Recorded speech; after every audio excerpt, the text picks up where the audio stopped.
For those who've missed my name, Setlogane Manchidi is my name. And for my sins on planet Earth, I happen to head up Investec's Corporate Social Investments division. And social investment is about giving back to society, be it through charitable donations, giving bursaries, and a whole host of giving back that you most probably have seen and perhaps have experienced in many ways than one.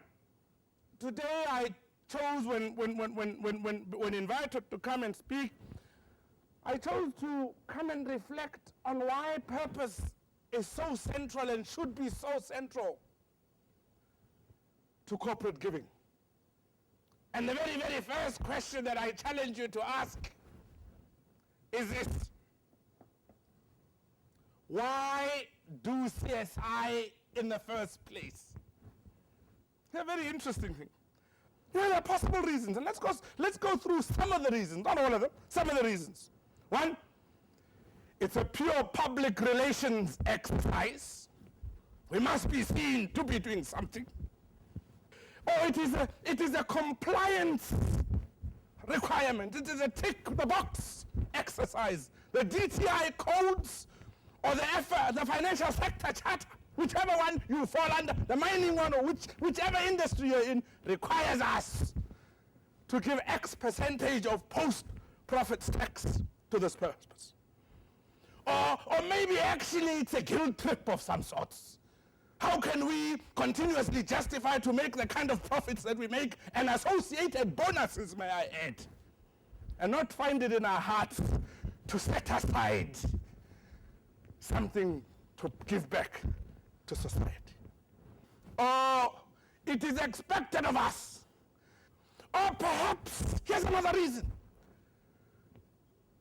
We've got to do it because we live in society and not of it.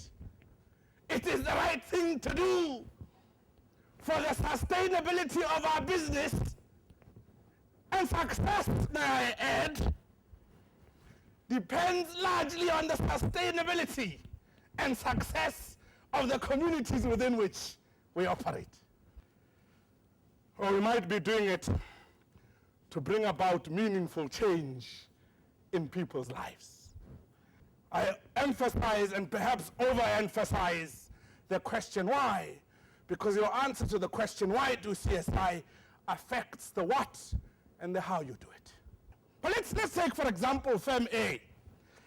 So if Firm A chooses to do CSI for PR and compliance reasons, I'm sure the tone of my voice suggests otherwise, but I'm not here to tell you what is right or wrong. I doubt they will care much about the depth of their contribution and the impact that they're having. Your purpose is key and fundamental to your corporate giving. Firm B. For Firm B, engaging in CSI would be the right thing to do in pursuit of meaningful change in people's lives. You see, for Firm B, doing CSI is an extension of their values. Ladies and gentlemen, let me say, in the instance of Firm B, CSI is most likely going to be a standalone division, given all the credibility, by appointing social development practitioners who understand the process of social development, who understand changing people's lives. Let's go back to Firm A. Please, I don't want you to lose these two firms. So let's go back to Firm A. If our purpose is largely driven by PR, we are most likely going to focus our energies in different forms of communication. Perhaps wanting to appear in as many publications as possible. Perhaps even hosting press briefings to tell people what we're doing. Because our desire is PR. Perhaps taking these massive photos, you donate 20,000 rand to some orphan and vulnerable children, but there's this massive check that you put together, and the cameraman comes, and we're doing an official handover because we want to use the photos in the social reports and in as many media appearances as possible. Corporates, would donate 50,000 rands to a cause, but would spend 5 times that, if not more, on promoting the fact that they put 50,000 rands into a cause. Firm B's desire is genuine, meaningful change in people's lives, remember? So here, when it comes to marketing and communication of CSI, their choice would be to be seen in fewer publications. Be seen in fewer publications. Fewer press briefings. In fact, we don't need press briefings. But invest more in the quality and depth of our initiatives. For in that way we shall achieve results, and our results will inevitably speak for themselves. Your purpose, ladies and gentlemen, influences a lot of your practices going forward. We must communicate, because shareholders and other stakeholders demand transparency and accountability. So we must. It is important for us to communicate, but you must communicate for the right reasons. Is not knowing why we do CSI, and perhaps the marketing and communications of CSI could possibly result in sending mixed messages to the very people who we want to communicate to. So it's important to understand the why.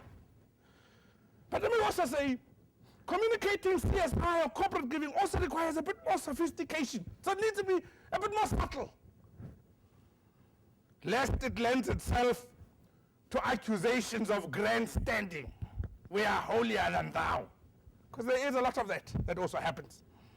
I want the publicity stance, that's the short-termist view, at the expense of long-term sustainable impact or change in people's lives. Do the right thing for the right reasons and do it well. The results will speak for themselves. Your staff members are most likely your best brand ambassadors, so start at home. Don't go spend money on billboards, on massive things. Start at home. Know and understand your audience. So,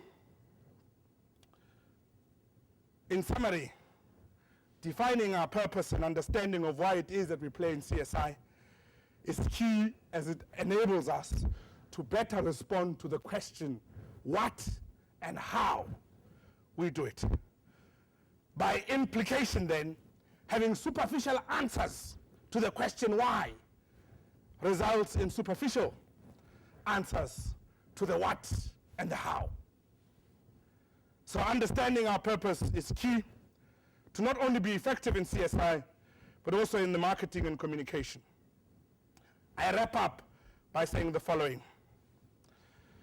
Just like in our broader lives, CSI is about making choices. And as I've illustrated, we can choose to do the right thing or nothing. But we can also choose to be affected by this world, or instead to affect this world. CSI is about choices. Why does it matter what we do if what we do is not what matters most? Thank you very much.